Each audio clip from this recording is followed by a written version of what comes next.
Hoş geldiniz çocuklar. Vay maşallah.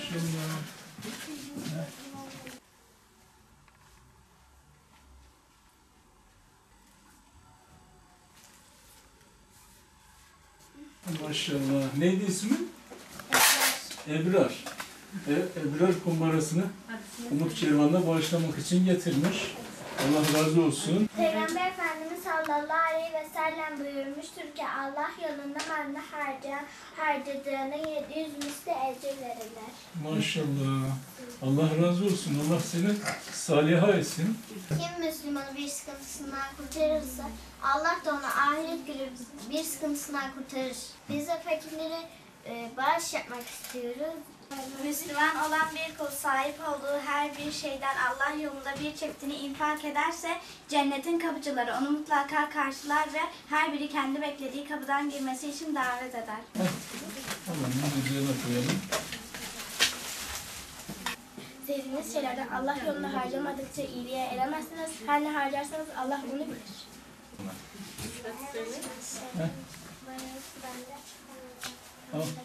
Allah razı olsun.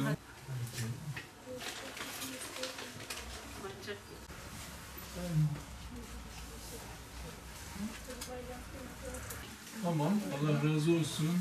Allah seni salih etsin inşallah. Maşallah.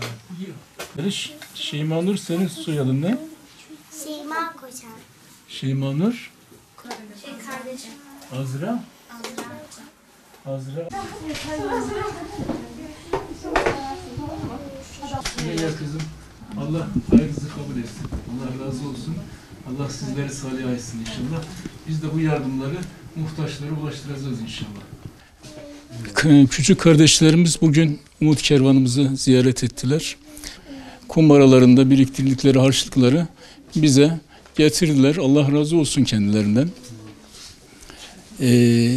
Yani şu küçük kardeşlerimizin böyle duyarlılık göstermesi bizleri mutlu etti. Büyüklerine de örnek oluyorlar bu şekilde. Allah razı olsun kendilerinden. Yani bu şekilde bu yaşta fakir, muhtaç ailelerimizi düşünmeleri, harçlıklarından arttırmaları, kumbaralarında biriken miktarları bizlere teslim etmeleri bizleri çok mutlu etti. Allah-u Teala onları salih etsin. Anne babalarına salih bir evlat olarak yetiştirmelerini nasip etsin. Bu evlatlarımızı vatanına, milletine yararlı evlatlar olarak Allah-u Teala yetiştirsin inşallah. Büyüklerimize örnek oluyorlar. Bu şekilde duyarlılığı arttırıyorlar. Yani hepimizi mutlu ediyorlar. Yani biz Malatyalı hemşerilerimizden de bu küçüklerimiz gibi duyarlılık göstermesini istiyoruz. Gerçekten bu ekonomik krizde bize başvuran onlarca, yüzlerce muhtaç aile oluyor. Bunlara yetişemiyoruz. Yani bu noktada hayırseverlerimizden yardım bekliyoruz. Bu çocuklarımızın gösterdiği duyarlılığı onlardan da bekliyoruz inşallah. Ben kendi harçlıklarımdan toplayıp buraya yardıma ihtiyacı olanlara yardım etmeye geldim. Buradan Müslüman kardeşlerime sesleniyorum. Siz de buraya gelip yardıma ihtiyacı olan kardeşlerimize yardım etmenizi rica ediyorum. Niçin yardımda bulunmak istiyorsunuz? Yani Allah'ın rızası için yani ihtiyacı olan kişiler de biz de zor durumda olsaydık onlar da bize yardım ederlerdi. Onlara yardım etmek istiyoruz. Mutluyuz. Malum kış, giyeceği elbiseleri yok. Yani ayakkabıları yok. Sonra barınacak evleri yok. O yüzden yardım etmek istiyoruz. Bizim tüm kardeşlerimize topladığım Ebrar, Azra gibi tüm kardeşlerimin getirdiği paralarla birlikte Umut Kervanı'na bağışladık. Umarım bunları doğru insanlara verirler. Bu kış yani zorlu bir geçim oluyor. Ekonomide sarsıntılar var zaten.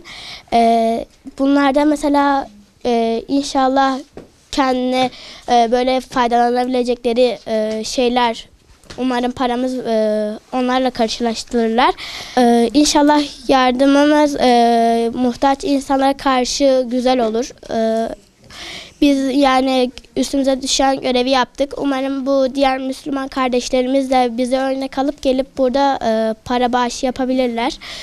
Her yerde mesela Malatya'da oturan kardeşlerimizin çoğu gelip burada bağış yapabilirler Umut Kervanları'yla. Çünkü bu sadece ihtiyaç sahiplerine gidecek. Yani böyle özellikle de böyle sokakta yaşayan insanlara gidecek. Çadırlarda yaşamalarına gerek kalmayacak. Belki de onlar için güzel bir iş sağlayacak. Yani yaşam sağlayacaklar. Umarım böyle güzel yaşantılarına sahip olur herkes bizim gibi. Yani bizim yediğimiz, sofrada yediğimiz bir ekmeği onlar bulamıyorlar. Umarım yani yapabilirler.